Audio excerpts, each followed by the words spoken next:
Namaste, good evening to everyone. We are here with yet another session.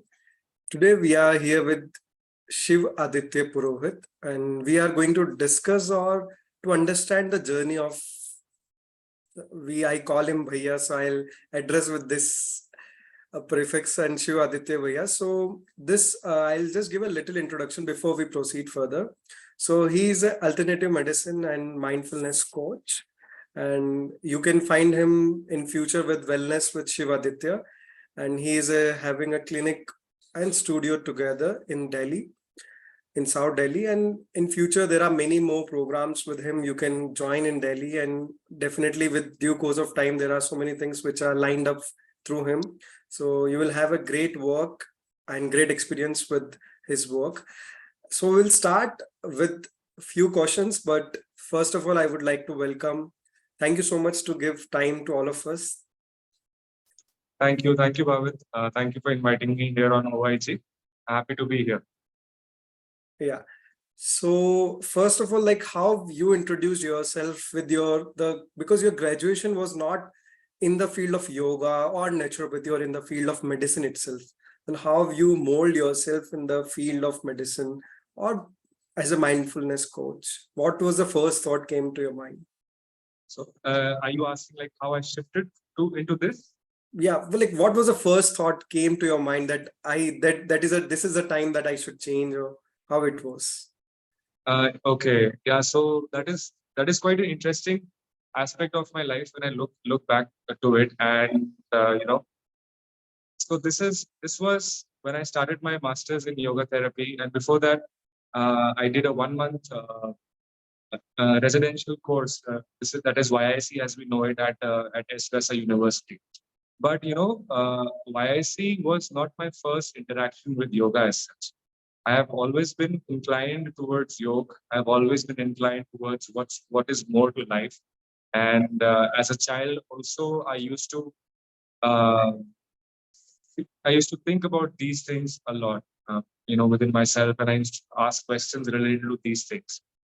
Even, talking about the therapeutic aspect of it, as a child, in fifth grade, sixth grade, I would give massage to, I would do foot massage, head massage, neck massage for my elders at home. And they would feel so relaxed.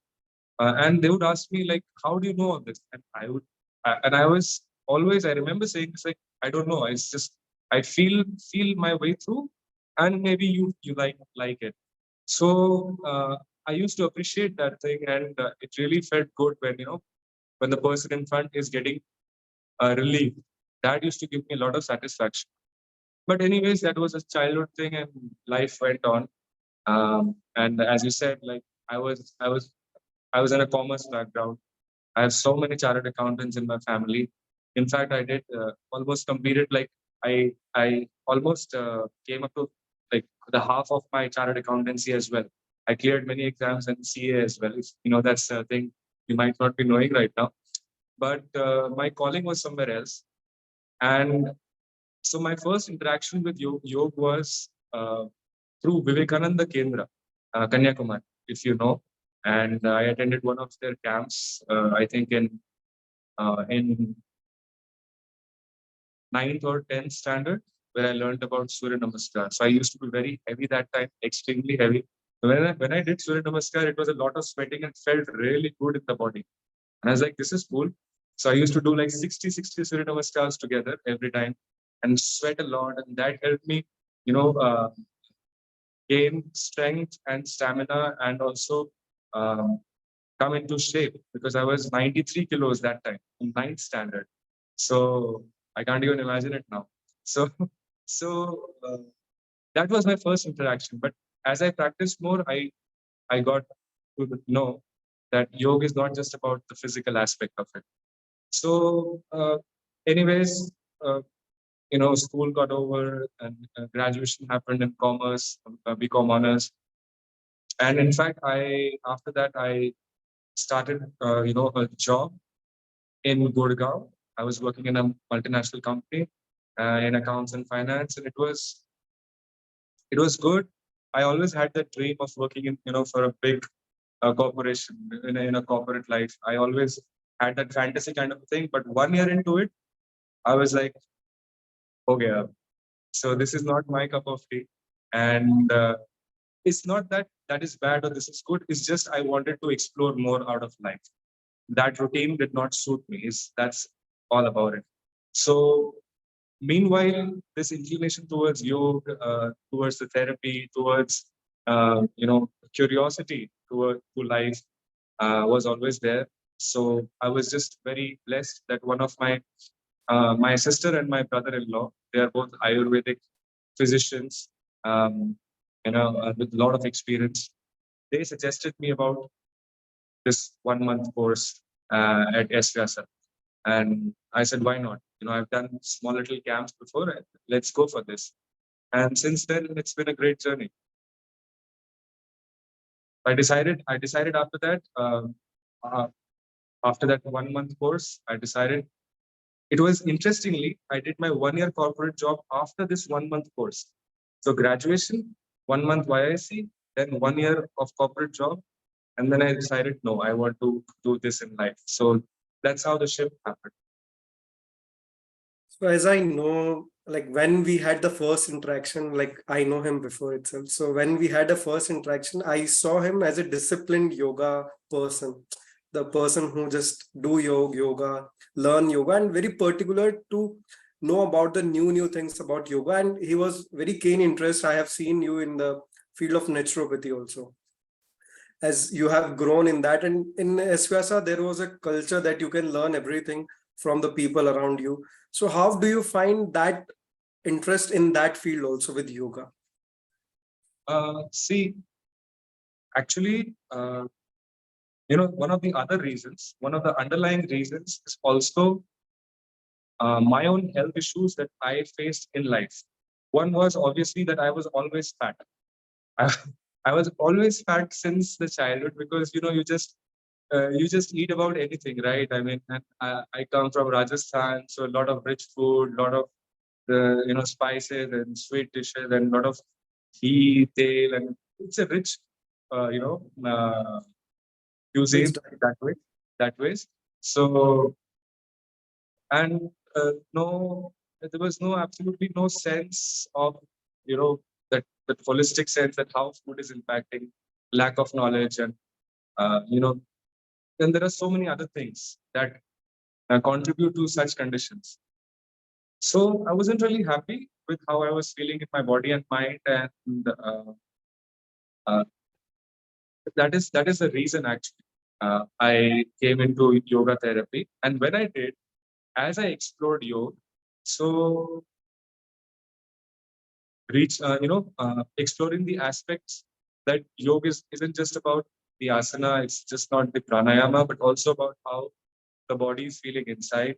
Then coming into contact with hatha yoga practices, which follows, essentially an outside-in approach, vis-a-vis Maharishi Patanjali's approach of inside out, right? So yama niyama comes first in that, and hatha yoga follows like cleansing of the body first.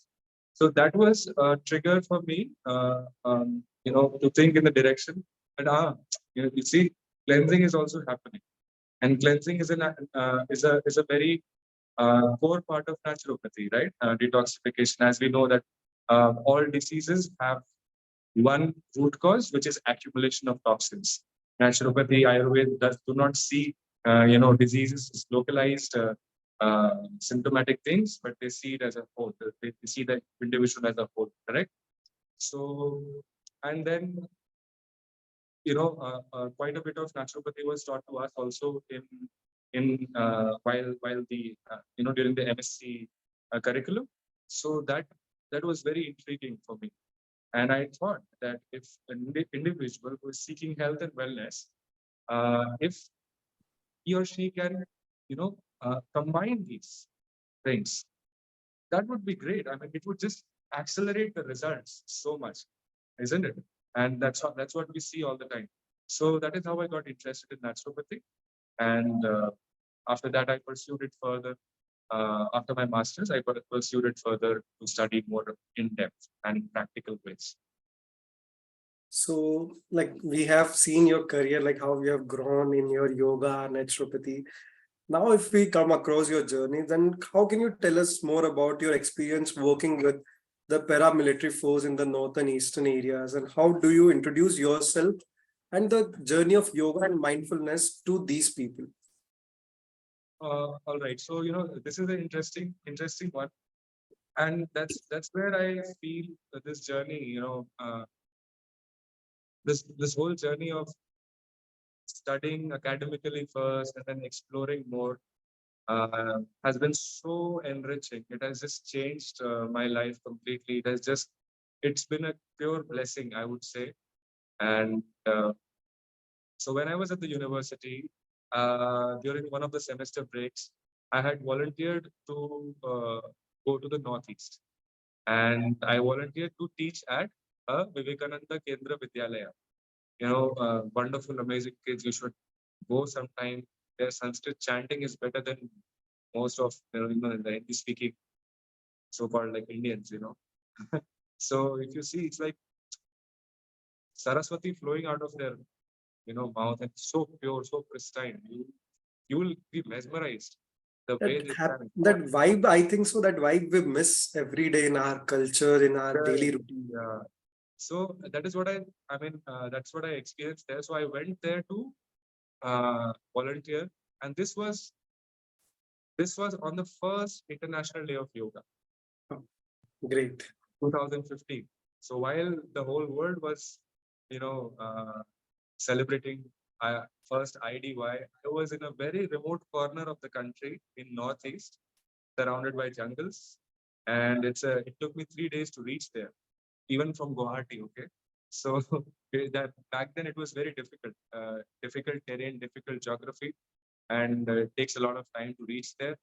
Uh, Mountain areas and very full of jungles and dense. So, but of course accessible. So it was quite a journey over there. I went to teach kids. So one of the days after my sessions, I took a stroll around the local village and town area. So I happened to come across the paramilitary bases. Because it's a northeast area and it's more closing to the border over there. So it was a staging area for the paramilitary forces, and I had this yoga mat hanging on my back, and there were these Jawans, CRPF Jawans who were there on the patrol. All right, so they asked me like, "What are you carrying and where are you from?" Of course, I didn't look like a localite, so I interacted with them, and when I told them what I do, they were very happy, and they took me to their commander. Okay, so I spoke with their CEO, and I introduced myself, and uh, I was more than happy to offer a camp for them because and the CEO was also very welcoming, and he was more than happy to have me over there and said like, why not? So I did a 3-day camp over there for the paramilitary forces, CRPF it was, and that was a great experience. It was really really satisfying because in those 3 days, the Jawans really benefited out of it. They liked the practices. They said that they were still doing it. Watching the videos on TV or sometimes on YouTube, but having a teacher in person and doing teaching more methodically. So that really impacted them a lot. So that was my first experience, and it just happened. All right, I did not plan it. So, but it was a great satisfaction to be able to help the defense personnel. What I discovered there was their life is very tough. On second or the third day, they took me along on patrol. They go for patrolling daily. Oh, I tell you, Bhavit, the kind of stamina, the kind of strength you need. I was just walking with my yoga mat, and I was like, this is challenging, yeah, because the geography was also not so, it was not like plain roads and clean way, pathways. No, no, it was like marshy lands and bushes and uh, to the villages and towns. Like that it was. It was challenging, up and down hilly areas, and they are carrying their weapon, and there's so much, so much load. Otherwise, I was like, wow, these guys are doing the real thing. It takes a lot, and they were under a lot of stress because they are away from family. There were Jawans from all over the country, from all parts of India, but they are away from the family. So the company commander told me the mental stress, the challenges that they face of loneliness, being away from the family. They're not lonely as such because they have other people around. They have their whole unit, the unit brotherhood is there, but they're away from family. One of the things that stick with me is that he told me that if one of the family members passes away, the guy will not be even able to reach to their funeral because it will take, suppose from Northeast going down there, that time it used to take 4 to 5 days. You'll catch a couple of trains, then you'll catch a bus, this and that. And I was like, wow, that is challenge. Sometimes they've, a lot of mental stress was more, of course, the physical stress as well. So after the 3-day camp, uh, one of the Jawans came and told that they had a good sleep for the first time in many months after practicing yoga. That, these kind of comments were there. That was very satisfying. And I understood, I also got to know it is very difficult. Any defense force, they're doing great job. So this experience allow us to understand that sacrifice is not very easy. And what we see in reading philosophy and all the practical aspects are very difficult of it. Yeah.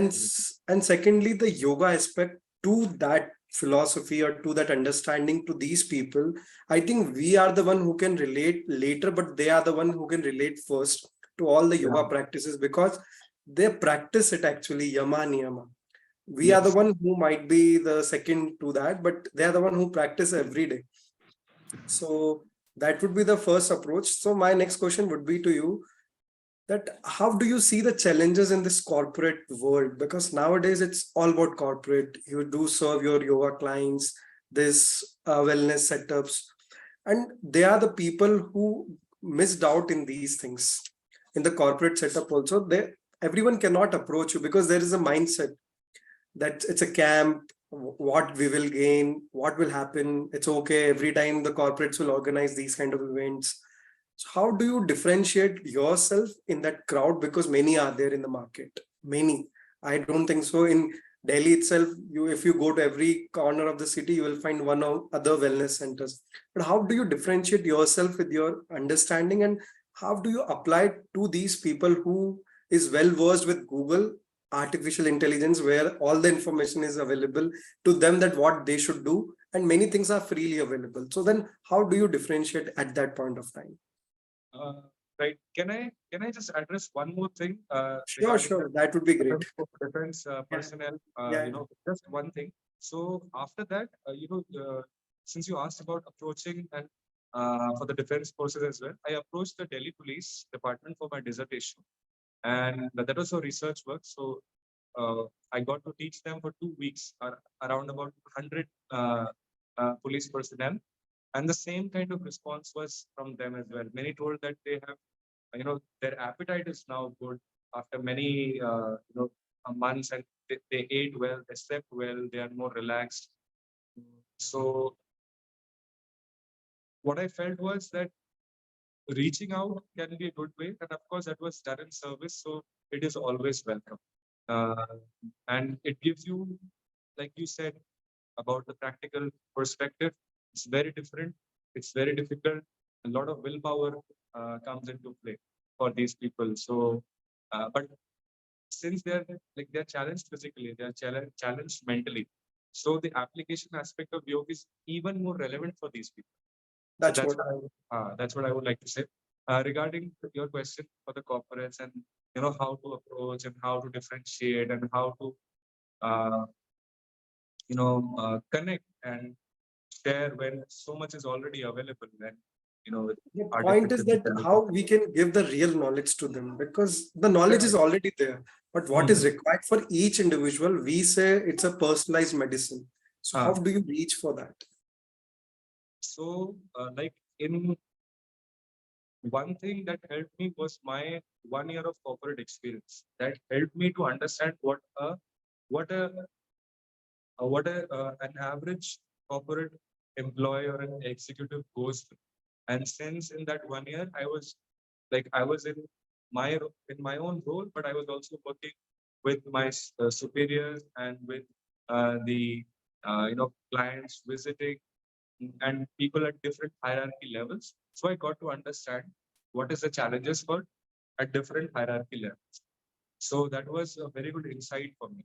That helped me to uh, uh, you know that helped me to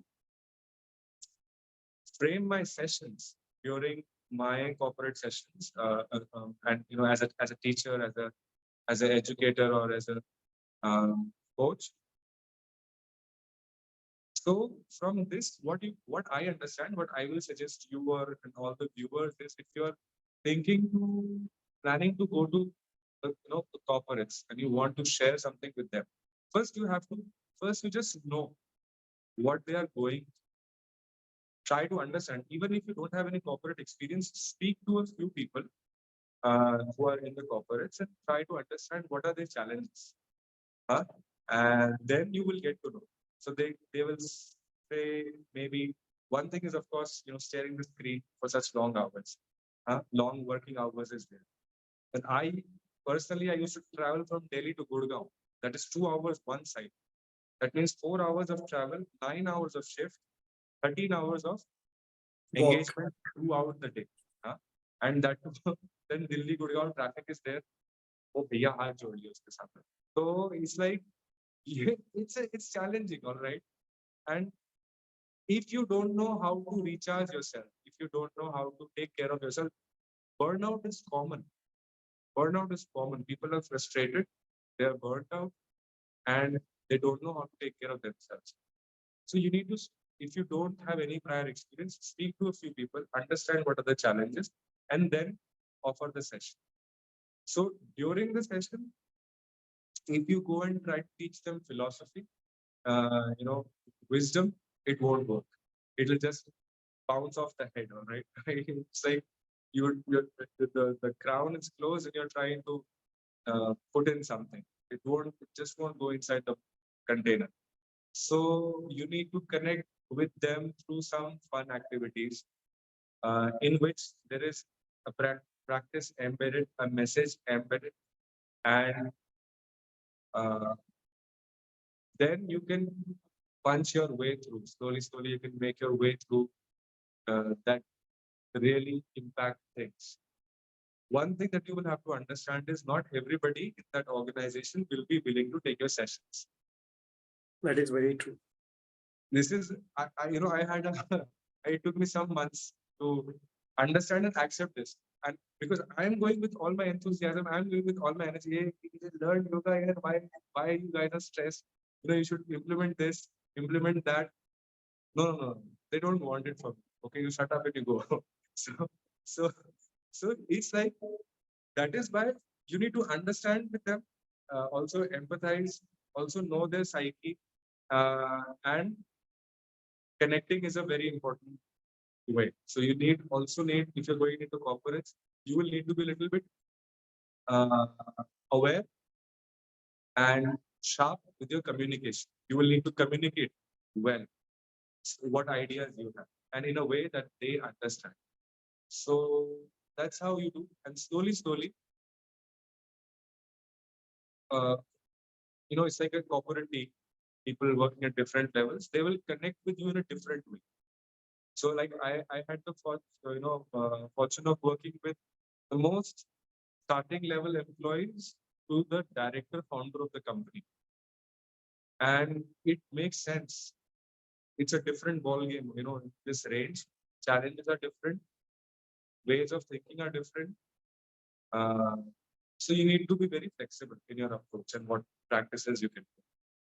So yeah, that's my understanding till now.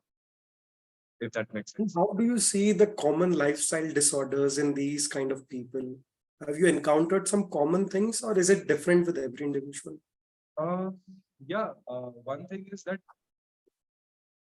postural issues are there. Definitely, postural issues are there.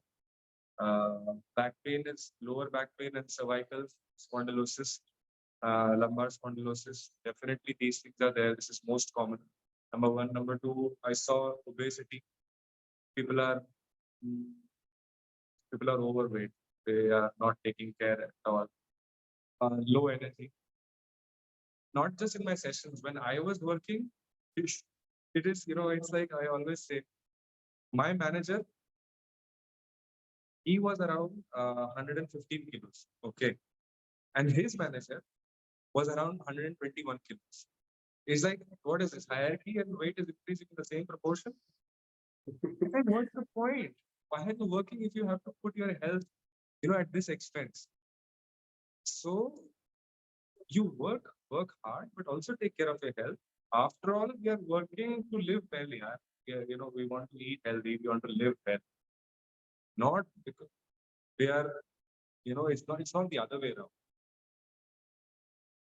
So, this was there. Then uh, a few people came up to me with relationship issues, which was more towards the mental side, mental health side, and uh, yeah, low energy levels like this, stiffness in the body. Um, a couple of them I saw, I were cancer patients already. They had cancer or survivor, or their families and members were having that thing. So as a caregiver and as a corporate employee, they were stressed from multiple directions. So these kind of things, I saw. So, like, do you need the customization of yoga modules, or because nowadays few people just whatever the module is there, just as blindly you follow? Do you think that customization or personalization is required in the field of yoga and naturopathy? Absolutely, customization is very much required. So when I used to take sessions for the employees and executives, it was one way of session. And then when I used to take session for the leadership, it was a completely different session and different setup. So leadership is few, right? Leadership is like maybe 8, 10 people. But when it used to be with the employees, then there would be like 35, 40 people together. So obviously that makes a lot of difference, and you need to customize, and again you need to connect, and then through that session, if people come up to you like they did with their own personal queries, then you can help them otherwise.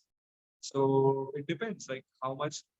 Actually, one more thing, Bhavat, it also depends upon the company how much they are willing to cooperate and encourage their members to interact with you as such. Let's say if you go interact with the session in yoga session or wellness session, whatever they're called.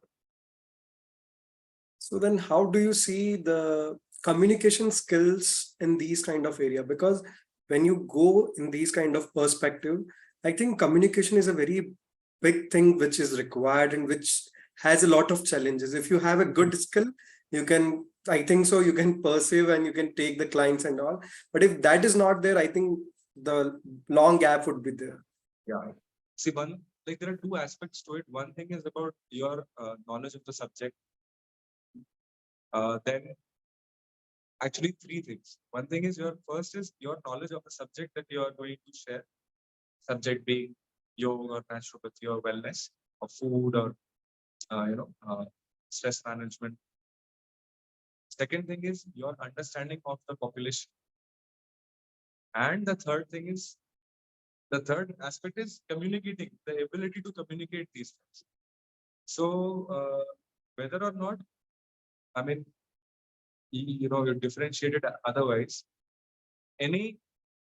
all yoga teachers, wellness educators, coaches, they're all public speakers. We are all public speakers, right? We have to speak in the public, you have to interact with people. So if you do, so if you haven't, if you feel that that skill is lacking, so work upon it a little bit daily, 15 minutes, 20 minutes to develop that skill. Language is an important thing. Uh, if you are in the corporates, probably, both Hindi and English have to be there. If it's a regional thing, then that regional language should be fluent. So it depends. Like which kind of organization you're going. Like when I was in the I was with the paramilitary. Then, of course, a common language was Hindi.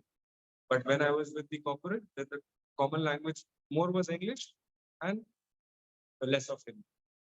Like depends upon what area you are. So that's what I feel should be there. So, like, how do you incorporate sound healing, which is very common, and nowadays it's a bringing to from west to east or something?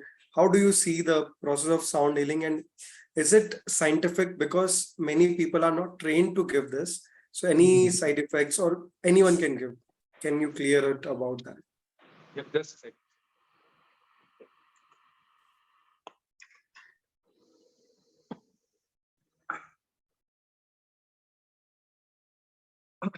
Yeah. So how do I incorporate sound therapy? So again, just like yoga, just like therapy, I wanted to become a physiotherapist when I was a child. In my 8th, 9th standard, I would think like this is cool. Physiotherapy. I like this. People get relief from their pain. I enjoy that feeling. So similarly, I had this inclination towards this Tibetan, and this culture, and where you hear those gongs, the beautiful sound of the gong, the beautiful sound of the bells. It just always fascinated, especially the bowls. So again, uh, this got rekindled only after coming to yoga. All these into naturopathy, sound therapy, acupressure. The understanding of it flowered after understanding yoga, after understanding, human body physiology and how it interacts, the mind-body connection, the panchakosha. So I decided to learn that. I decided to practice that by myself first, and then I decided to learn. So you asked about, I think, how scientific it is. How scientific our mantra chanting is. Sound, no, it's just like that. So sound has so much power. It can heal. And similarly, on the other side, some police forces around the world have developed sound weapons. They will they will target sound waves towards a person, and that person will be neutralized, in the sense disabled. He will just fall on the ground. Sound wave. It's that powerful. So these gongs, singing bowls, as we say, Himalayan singing bowls, is nothing new. We have bells in the temple. When you go into the temple, what do? We ring a bell. We are standing there. So this is in bell shape. That sound, that bell is in that shape of the bell. You're standing right below it, and when that sound falls on you like a shower, your mind gets little calm. So now you can go inside the temple and pray or meditate or whatever you have come there for. So that sound of the bell is very scientific. It's not just scientific, it's time tested, it's ancient. So that is the base. I will not go into detail of it right now because it becomes very long discussion. So similarly, Himalayan bowls, they are also, if we talk about it in some other session separately, they are different sizes and different shapes and different diameters. So their frequency is different, their pitch is different, and when you play it in a room, in a space, or you play it for a person, the sound waves just travel through the body, and sound travels a lot in water. Sound travels very nicely in water. And what is 70% in body? Water. Water. So it is listening. The body cells are listening to that sound. They get energized with it. They get if they're sitting there dull, lack of energy, when that sound comes, it's not just they are not just affected physically by the sound, but they're also affected energetic, and that's how it works. So you can measure it. I mean, I would love to do that. I've read a couple of papers how sound therapy works, and particularly on insomnia and mental disorders and also inflammation. So that is there, but I would love to, if sometimes if it happens, maybe we can just test it out of our own curiosity, how the sound affects the space, the space of a room, space of a hall, and how the sound affects the aura of a person. So that gas discharge visualization is there. No, GDP we can see after we can the pre and definitely. post. I would love to do that. And I'm sure it's going to. I mean, I should not bring the research bias, but out of my experience, I know it's going to be amazing. Like we know, it becomes for any yoga practice. So yeah, that's what my experience has been. I would like to share one thing with you. Like if you sprain an ankle and there's swelling on the ankle, I have experienced in myself and a few of my patients, the swelling, when I do a localized therapy, the swelling reduces real time. Real time. It works. I mean, I should not make a stall claim, but it works, if not less, more powerful than, equal to physiotherapy in reducing pain and inflammation real time.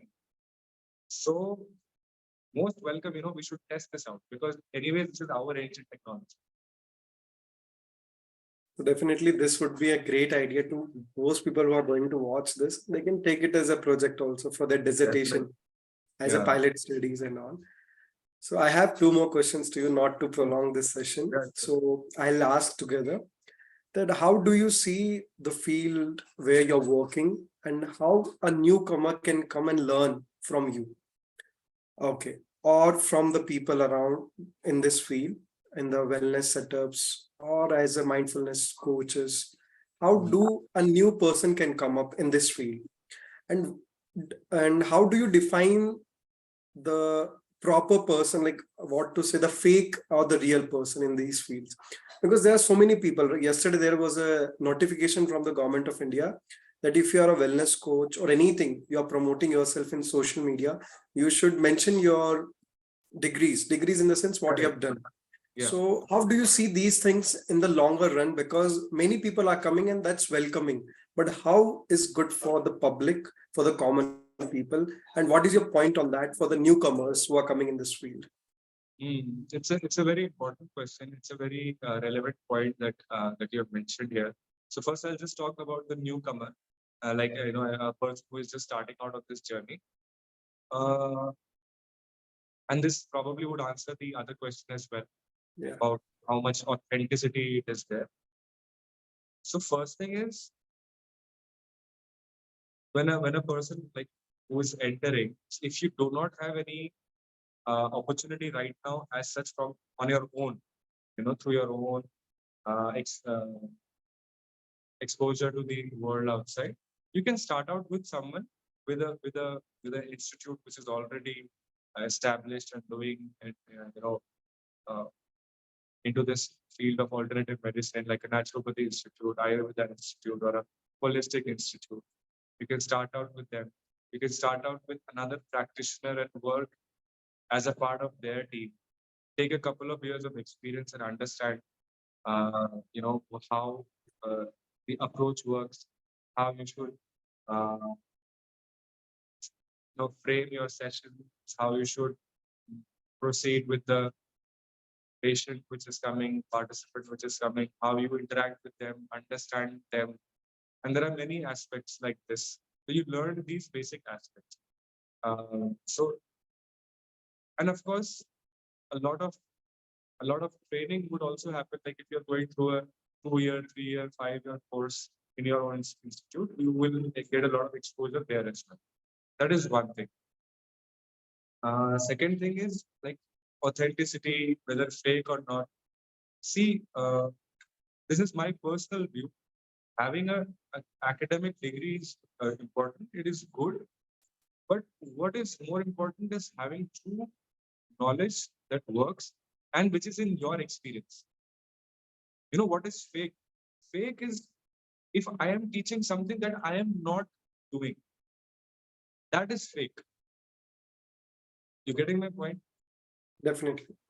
If I am teaching something that I am practicing, or at least I am putting 100% effort. Maybe I'm not a nobody's perfect. I know I'm not that 100% there.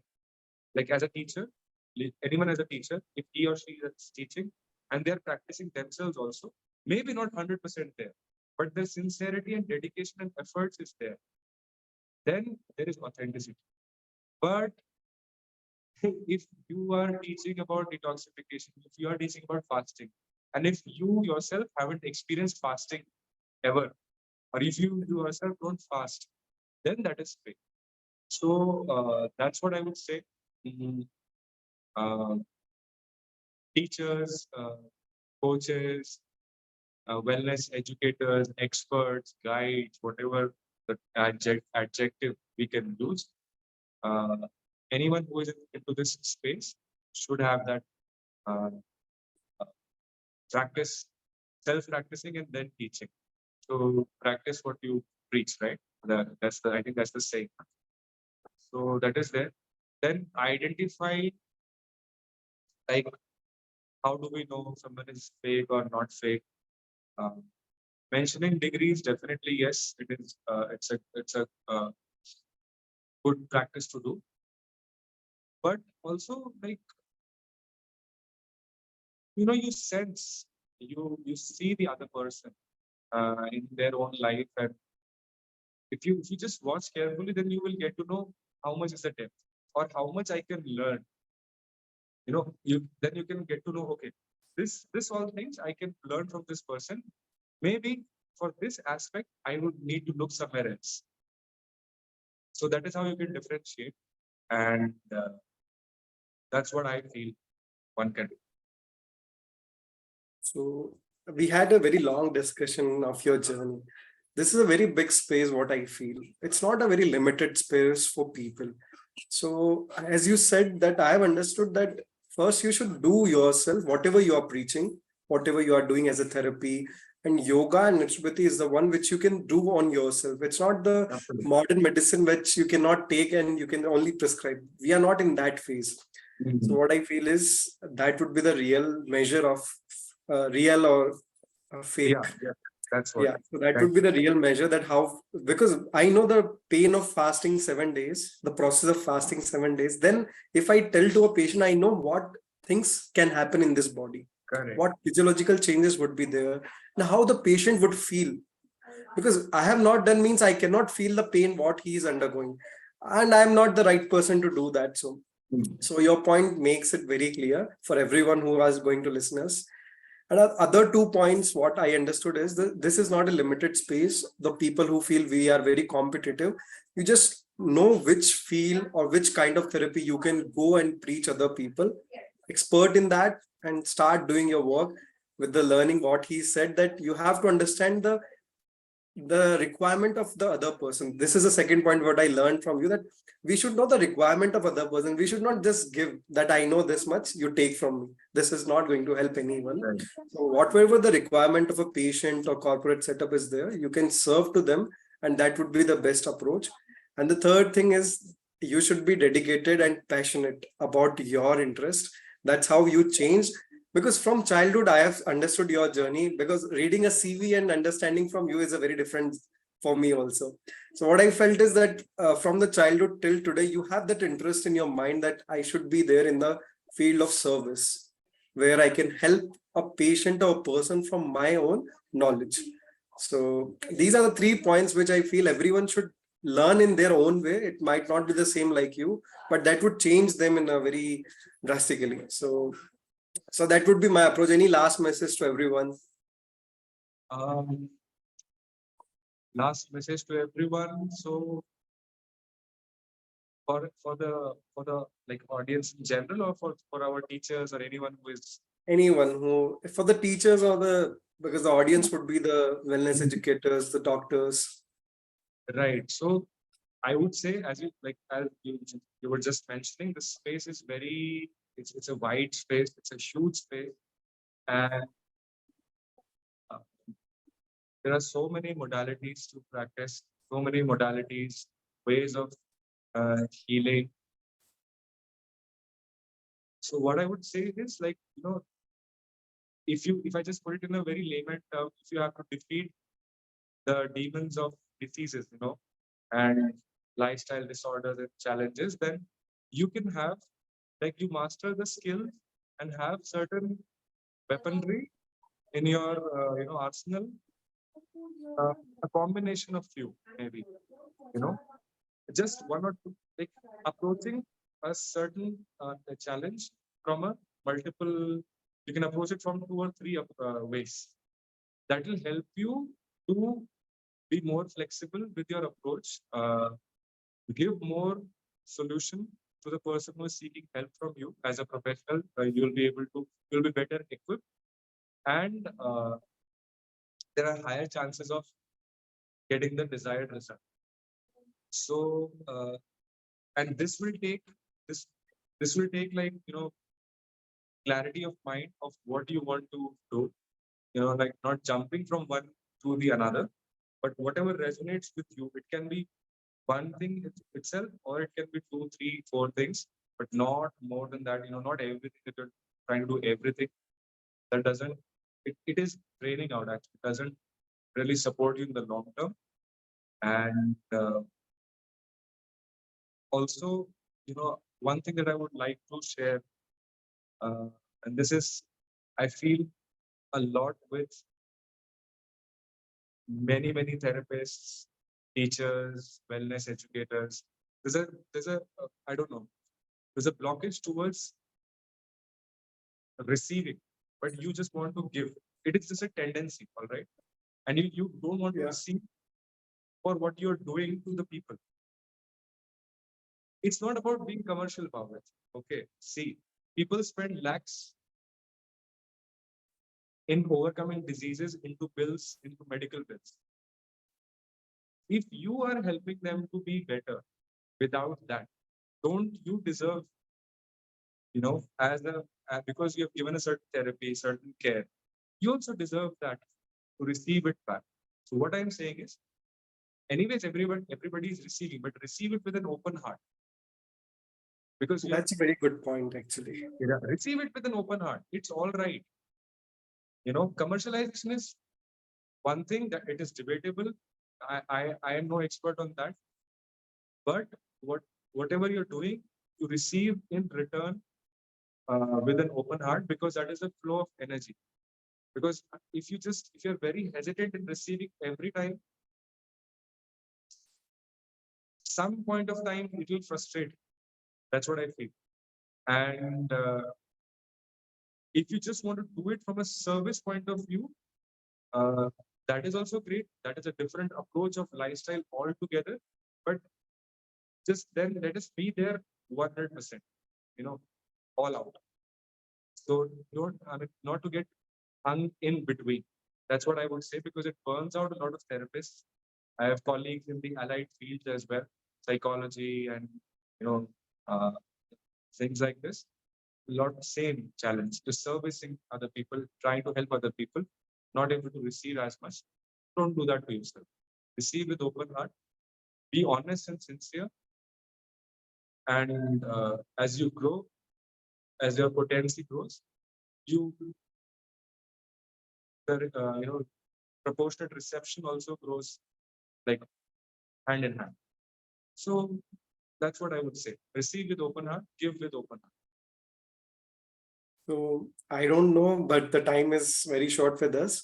But always there are so many learnings from you, as I feel personally, because the last message of yours also, it's very good, very known to us that we give things, but we do not receive. The tendency is, like, if you say also like a suggestion to me, I will say, I know the things. It's okay.